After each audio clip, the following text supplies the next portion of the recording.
आप सभी का स्वागत है गेट फास्ट एग्जाम अपडेट्स में। आज हम बात करने जा रहे हैं मॉक टेस्ट या प्रैक्टिस टेस्ट जो नेक्स्ट एग्जाम को होने वाला है, जो कि स्टेप 1 बेस्ड होगा। तो सबसे पहले हम इंपॉर्टेंट डेट्स के बारे में बात करेंगे।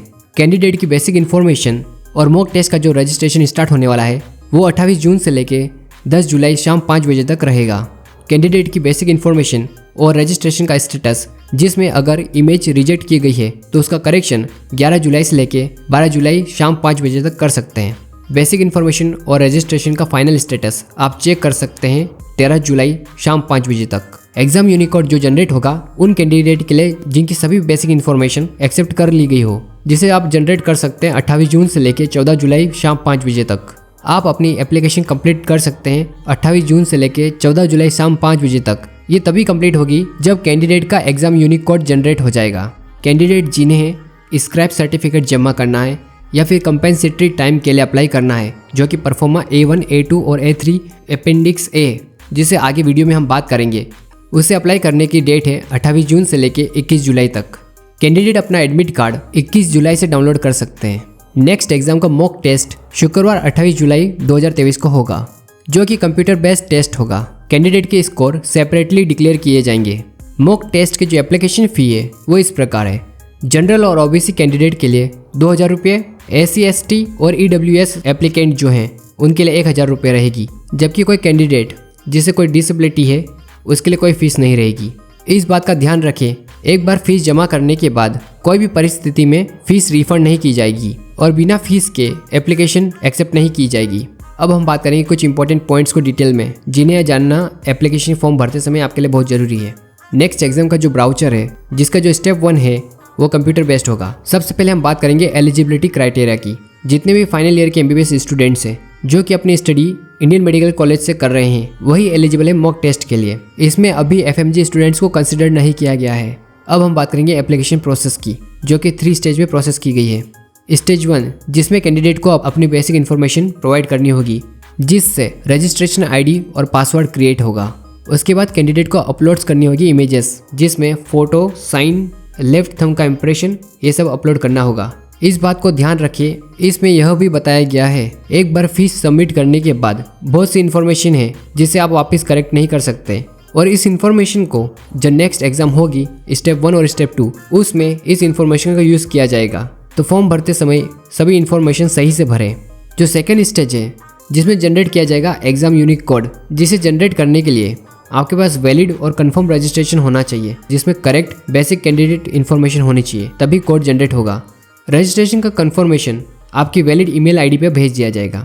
जो थर्ड स्टेज है, जिसमें एप्लीकेशन फॉर्म कंप्लीट करने का है, ये तभी कंप्लीट होगा एप्लीकेशन फॉर्म जब आपके पास कंफर्म रजिस्ट्रेशन होगा और एग्जाम यूनिक कोड होगा। और इसमें कैंडिडेट को ध्यान रखना होगा, जो भी आपने ईमेल ID दी है और फ़ोन नंबर दिया है वो एक्टिव और वैलिड होना चाहिए।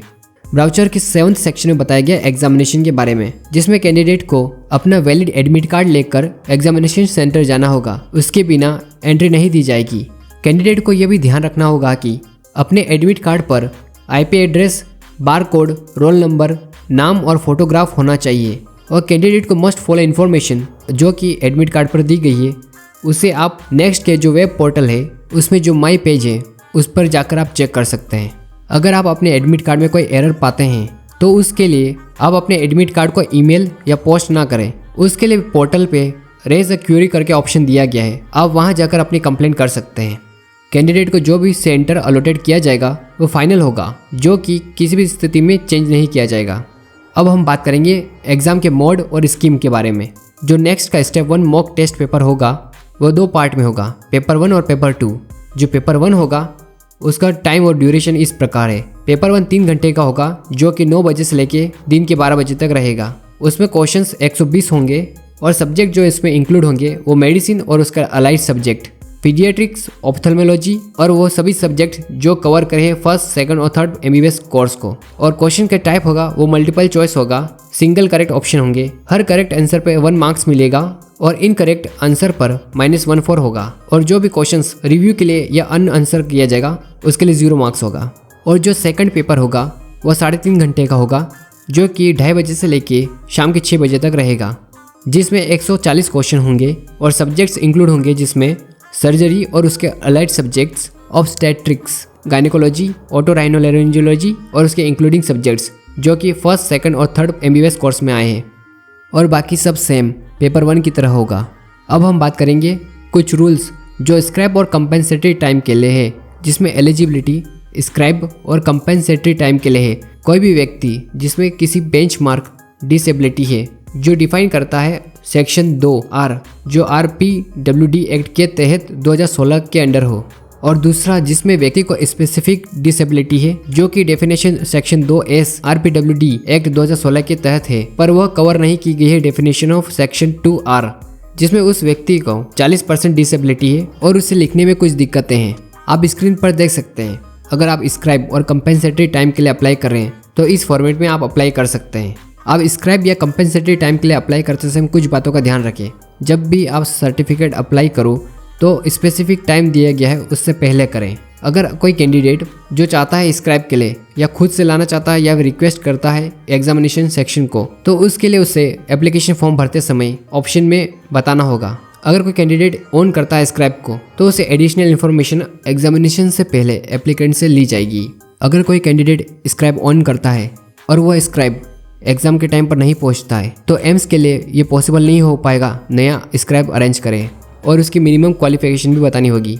जो भी एप्लीकेंट स्क्रैप ऑन करता है तो रीन्यूमरेशन में एप्लीकेंट की खुद की रिस्पॉन्सिबिलिटी होगी। इसमें स्क्रैप सिर्फ असिस्टेंट कर सकता है कैंडिडेट को रीडिंग इंस्ट्रक्शन, टेस्ट पेपर या माउस क्लिकिंग के लिए, और इंटरप्रिटेशन ऑफ क्वेश्चन पेपर वो स्ट्रिक्टली प्रोहिबिटेड है। जितने भी एलिजिबल स्क्रैप हैं उनको कंपेंसेटरी टाइम के हिसाब से कम 20 मिनट प्रति घंटे के हिसाब से दिया जाएगा, और 1 घंटे से कम हुआ तो उनको कंपेंसेटरी टाइम कम से कम 5 मिनट दिया जाएगा। जो सेक्शन 9 है जिसमें लीगल और डिसिप्लिनरी एक्शन है उसमें 19 पॉइंट दिए गए हैं। अगर कैंडिडेट उनमें से कोई भी पॉइंट वायलेट्स करता है तो उस पर लीगल एक्शन लिया जाएगा। अगर आपको इसके रिलेटेड कोई डाउट या क्वेरी हो तो स्क्रीन पर देख सकते हैं जहां पर next exam related contact number दे रखे हैं, जहां पर आप अपने क्वेश्चन पूछ सकते हैं।